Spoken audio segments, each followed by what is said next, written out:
absurd seems completely sane.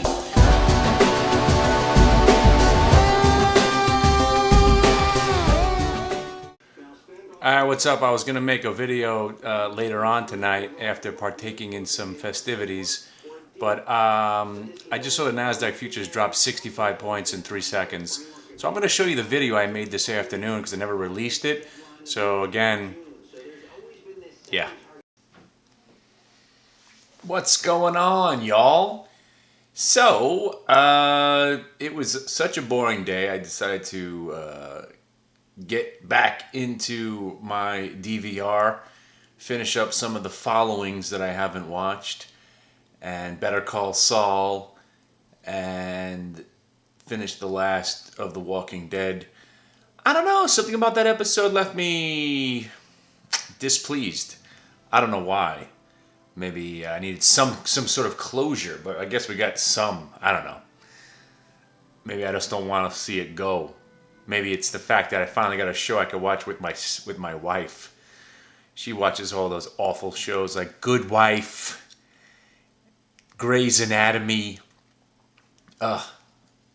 Dancing with the Stars, cooking shows. Not a fan. What I did come back into the room for a moment to witness some extraordinary fat finger trade in the UVXY or the VIX products. They all went up large and then were halted for about an hour. They tried to fix the data. Now, as a conspiracy theorist, I immediately assumed that the market was about to have a flash crash, and it all starts with the VIX. Now, whether or not you think that was some sort of glitch, which I guess it was, or it would have corrected itself, and then the VIX probably would have been a lot higher into the close, but there was no way in hell that I was going to stay long a market that is having technical difficulties. Again, if you lived through the flash crash, that was just one big technical glitch, right? And I'm always assuming that it could happen again. Will it happen again? Maybe not in the same respect because they've built fail-safes, tripwires, and circuit breakers now to prevent it from happening, which also kind of prevents the market from crashing.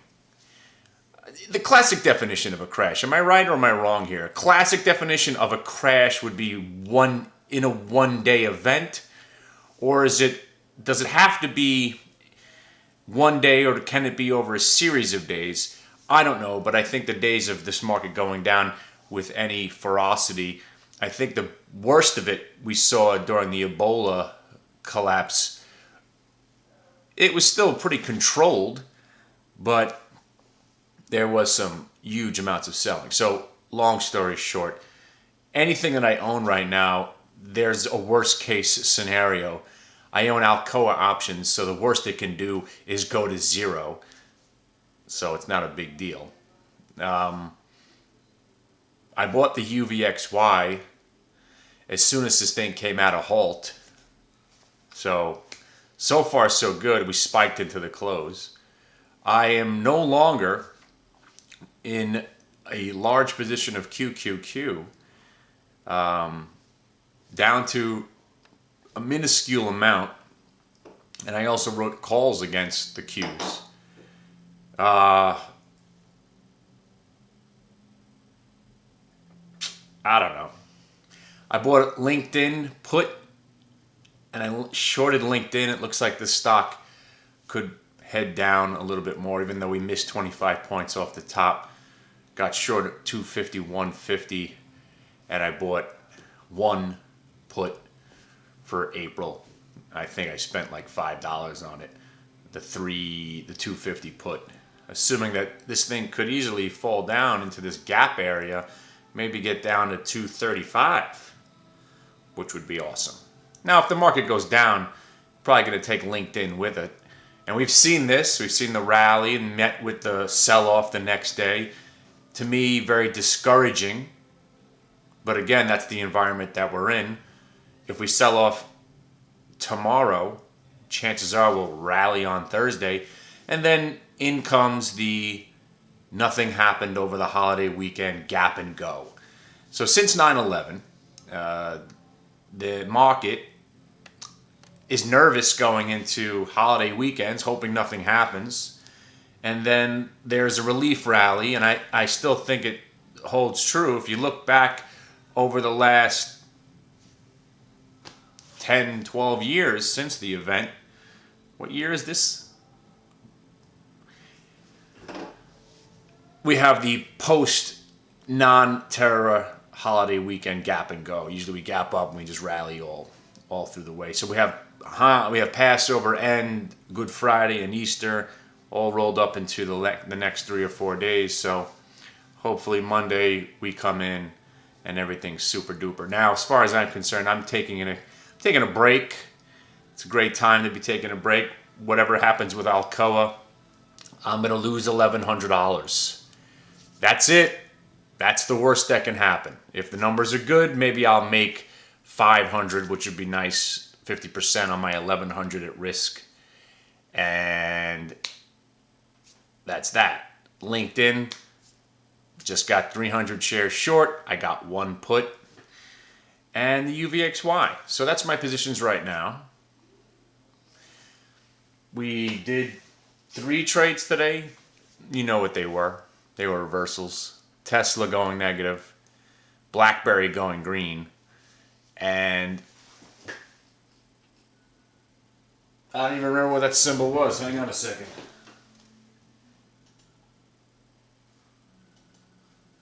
Oh,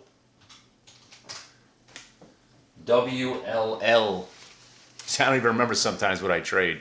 As long as it's going green, I'll give it a shot, or going red. That's my favorite trade. Now, sadly, and my wife still doesn't believe this, but today's day was so boring. Nothing was really happening. But the best move of the day, of course, happened when I had left the house. Now, amazingly, if I was sitting there and I was in a gambling mood, who knows if I would have done the trade. But there's quarterly options for the QQQ and the SPYs and the diamonds. I think there's a few other things that trade. They expired today. And you could have bought 106 puts. You can't really see it from here, but when the QQQ could not get back above 106.35, that's the 1 minute. We call it the kiss back trade. Fails to break, rolls back over, attempts it again, and then you get this finger of God sell off. Now, at 106.35 was the moment of truth at around 3:05, but then really 2-3 minutes later, we started accelerating to the downside and broke a multi-day VWAP on the 5-minute chart, which would have been the time to give that option a shot. Maybe you would have seen them at 3 cents and now they were trading at 10, so you probably would have thought, there's only 50 minutes left in the day, maybe I won't do it. Again, it all came down to whether or not you felt like gambling. Who knew we would sell off so much into the close? But amazing if you had done that trade. Maybe I would have done maybe 20 or so, for 10 cents. Probably I would have sold them at 20 cents, but they went to like 50, 55 cents at one point. So where are we right now in the market? I think we're going to see a lot more of what we're seeing. Rallies that fail, but sell-offs that fail as well. But in that environment, usually it will resolve itself with a sell-off. So that's where I'm playing it. Again, I'm out of the Qs. No more of those leaps. I've got, naked puts out there going out till, September 80s. I'm really not concerned about those right now that I'd sold, 3-4 months ago. But really, I think this is a time just to be a tad cautious. I don't like the fact that we can't have 2 rallies in a row, which I don't care if we do, if we don't. I'm just talking in general. If you're a bull, it's hard to want to buy. And again, somebody which I know now is not a trader and has no idea what they're talking about. No offense, my friend. But when somebody sees the market up 260 and the Nasdaq's up 65, and they immediately assume that you must have had a good day. They're not traders. They're definitely not traders. They're people who are investors at best. Sure, if you had bought stocks 3 days ago and then the market has a 300-point move a couple of days later, you're having a good day that day. Whether or not you sold yesterday, you might have given it all back today. He doesn't short. You don't short. You don't short. When the market's gapped up, 9 out of times out of 10, all my trades will be on the short side. I just look for stocks rolling over and losing that gap. And then when the market gaps down, usually I'm looking to buy. So it's funny how on an up day like that yesterday, we had 6 trades that were all short. Every single one that we did.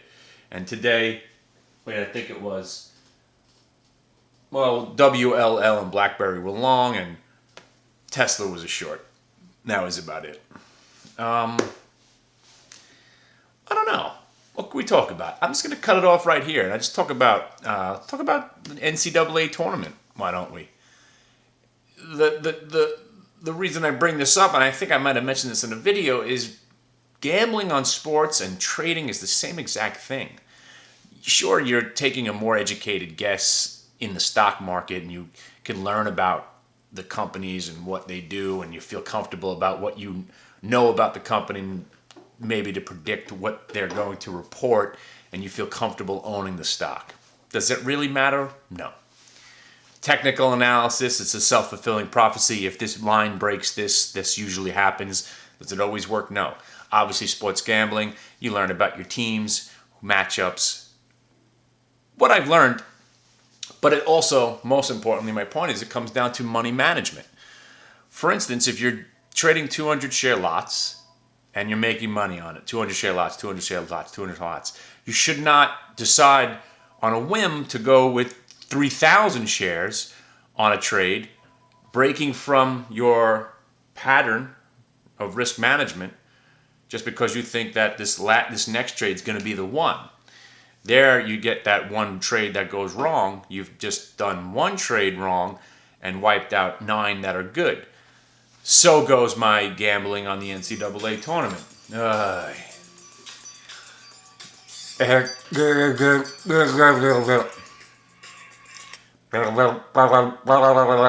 I'll call you back. I'm making a video. So the video right now that I'm making, this is you on the phone. I'll call you back. Okay, bye. Okay, bye. That was you. I know you're watching the video right now. Hey, that was me on the phone. That was me on the phone, bro. Bro, how come you keep telling me you're going to call me back? What happens? It's like 3 days later when you call me. That's one of my problems. Sometimes that's what happens when you got to cook dinner and clean, homework. Your wife comes home. Next thing you know, you're cleaning. Your 8 o'clock television shows come on. Next thing you know, it's 9:15, 9:30. Your kid doesn't want to go to sleep. Chill with them. Next thing you know, it's 10 o'clock. Then it's tomorrow. That's how it happens. Maybe I got to schedule my life a little bit better, but that's the pattern of events. So risk management and sports gambling. I was on a really nice run. I had a nice first round and second round. I was taking all the underdogs early on. I think I was 8 for 10 at one point, but I only bet 50 or 100 on every game. But then I'm thinking, okay, Wichita State, I'm hearing that this is their Super Bowl against Kansas, and I was like, you know what, I don't care. Wichita, they're not beating Kansas. Let me take 85% of the money that I won on all these other games and lay it on Kansas. Dumb. Idiot. See, if I had only bet 50 or 100, it just would have been any other game, and I would have been like, oh. But because I thought, genius that I am, that I knew something here, I wound up giving back most of the money. But then, that being said, came the Michigan State second half against Louisville. Now, I'm a Michigan State fan. I root for a couple of basketball teams. All my Michigan State hats are in the other room from yelling and screaming. But there's a reason I didn't go to Michigan State. It's just that I got a blowjob on the 50-yard line of the stadium one night, and I'll always remember Michigan State for that matter. And there's always a special place in my heart for Michigan State and the big S in the middle of the football field where I caught some head.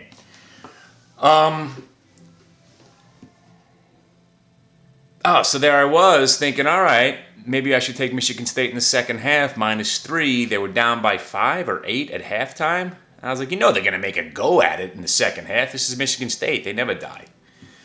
So I said to myself, well, I'm not going to be stupid enough and just blow all the money I had left. Even though, as a gambler, now that you lost a big bet, you always try to bet that same amount to try to win the money back. Trying to win the money back is always a bad downward spiral. So I went back to the 100, took the Michigan State in the second half, and of course, I won. So, money management, very important. Risk management, of course. Finding the ideas is easy. You'll get 15, 20 ideas a day that fit your criteria. It's just a matter of you making sure you don't go stupid. Like with the BlackBerry. Yeah, of course I wanted to buy 12,000 shares at, what was it, 881, 882.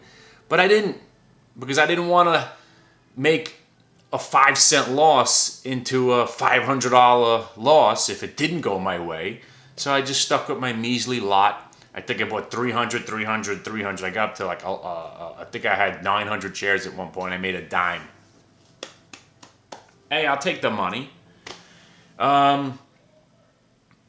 So there's also a guy that says, I've been emailing me, look at the halo above my head. I love it. There's a guy out there who's been looking for me. He says, you always know where to find me. I didn't mean that I'm going to be sitting in a chat room all day, friendo. Ain't no way I sit in that chat room all day, friend. No, when I say you know how to find me, I got 7 email accounts, Twitter, StockTwits, Facebook, and Skype. You need to find me, reach out, and we'll talk. And to my other friend who asked me 2,000 questions on Twitter yesterday, that all that thumbing, and I don't know if you do voice to text, all that could have been taken care of in a 5-minute conversation. I'm a big talker. I don't like typing, writing. That's why I don't have a blog. That's why I guess what I do is called a vlog. I don't know, but I like this halo effect going on here from the sun beaming off my head. That's gorgeous. Look at that. All right. 17 minutes, didn't really say much of anything, but I am nervous about the stock market right now, but I'm not going to go heavy on the short side until I see what goes on tomorrow. Do I think the market may gap down tomorrow and scare some people? Yes. Am I doing anything about it? No. Only thing I think what I am good at is punching out of stocks, asking questions later. What's the worst that's going to happen?